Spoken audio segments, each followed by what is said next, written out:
Pessoal, aqui é o Polêmicas, mais um vídeo. Vou fazer uma reflexão aqui, desta vez, sobre aqueles jovens riquinhos do Sul que apareceram num vídeo destilando ódio, menosprezando os nordestinos. Incrível ironia. Estudam no colégio israelita. Eu vou fazer uma reflexão histórica aqui dessa vez. Então veja só. O Brasil, desde 1500, quando os portugueses vieram, o primeiro momento que eles precisavam fazer aqui, esses europeus, era utilizar uma mão de obra escrava. Mas essa mão de obra escrava, primeiramente, foi utilizada os índios. E aí eles desenvolveram uma série de ações educacionais para educar esses índios e já inculcar valores europeus nesse povo.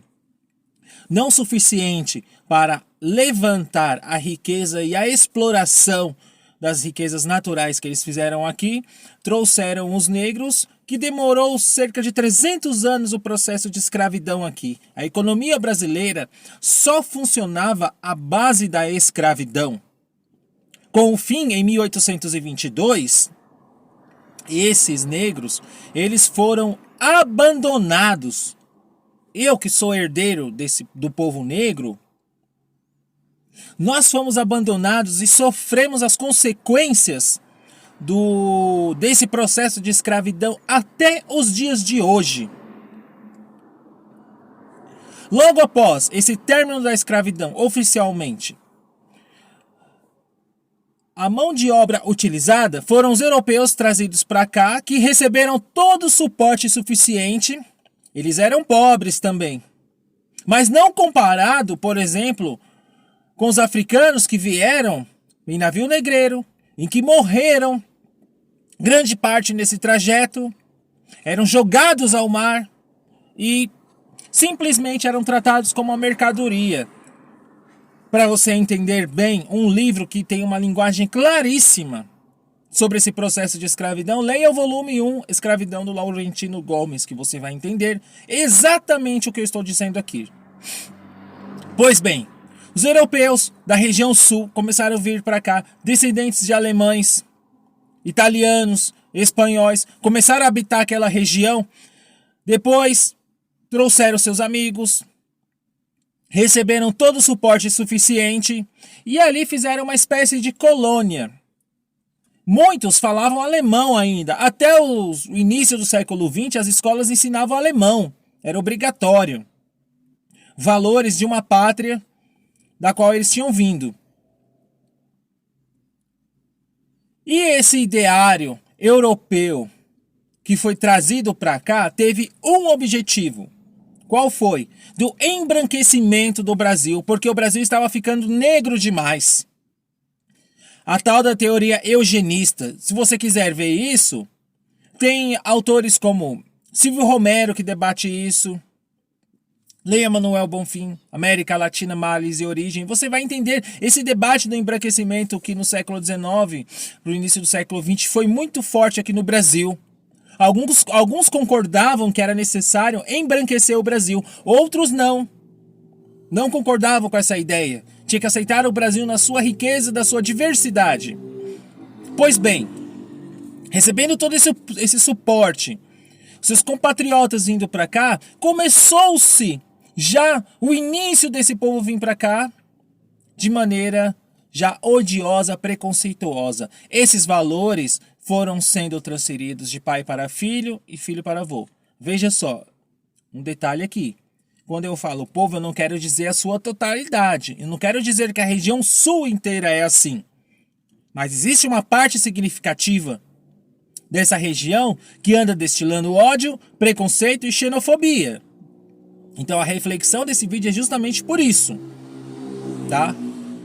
Pois bem, feita essa destilação de ódio, xenofobia e preconceito, há essas raízes históricas da qual eu já disse. O Brasil, em 500 anos de história, tem 300 anos de escravidão e 200 anos de dependência por conta da expansão do imperialismo. E esses povos que fugiram para cá para buscar melhores condições, alguns se acham ainda melhor que os outros povos de outras regiões brasileiras, como por exemplo os nordestinos. Então, para você entender, você tem que entender a raiz histórica do Brasil. Senão você não entende. Você que ainda destila ódio, preconceito e xenofobia e se diz patriota, você é burro. Porque o que é o patriotismo? O patriotismo é um valor intersubjetivo. O que é um valor intersubjetivo, para você entender? Vou dar um exemplo. O Brasil.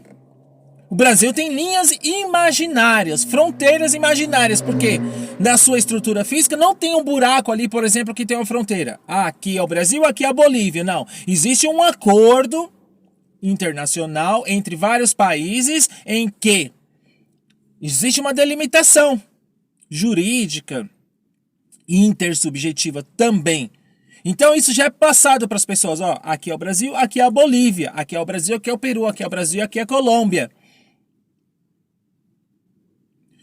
Mas uma parte do Sul diz: Sul é meu país. Então eles querem se separar para virar um outro país. Então eles se dizem patriotas. Olha só a contradição. Patriota que não aceita a diversidade do seu próprio país. Patriota que levanta valores, por exemplo, dos seus herdeiros. Não são valores brasileiros, são valores alemães. Vamos lembrar que é nesta região que muitos nazistas fugiram e vieram para o sul aqui. Vamos lembrar também que até o início do século XX, até o início ali da Segunda Guerra Mundial, existiam suásticas em algumas casas. Eles só tiraram porque o Brasil foi lutar contra a Alemanha. Então você precisa entender o processo histórico. É claro que tem muita gente que entende, mas ainda persiste no erro. Aí já é outra situação. Se a pessoa sabe e persiste no erro, aí é falta de caráter mesmo. Então, portanto, você se diz patriota e defende valores que não são seus, sinto muito, você não é um patriota. Então, pela democracia, aqui é Marco Rodrigues no Polêmicas do Nosso Tempo. Até mais.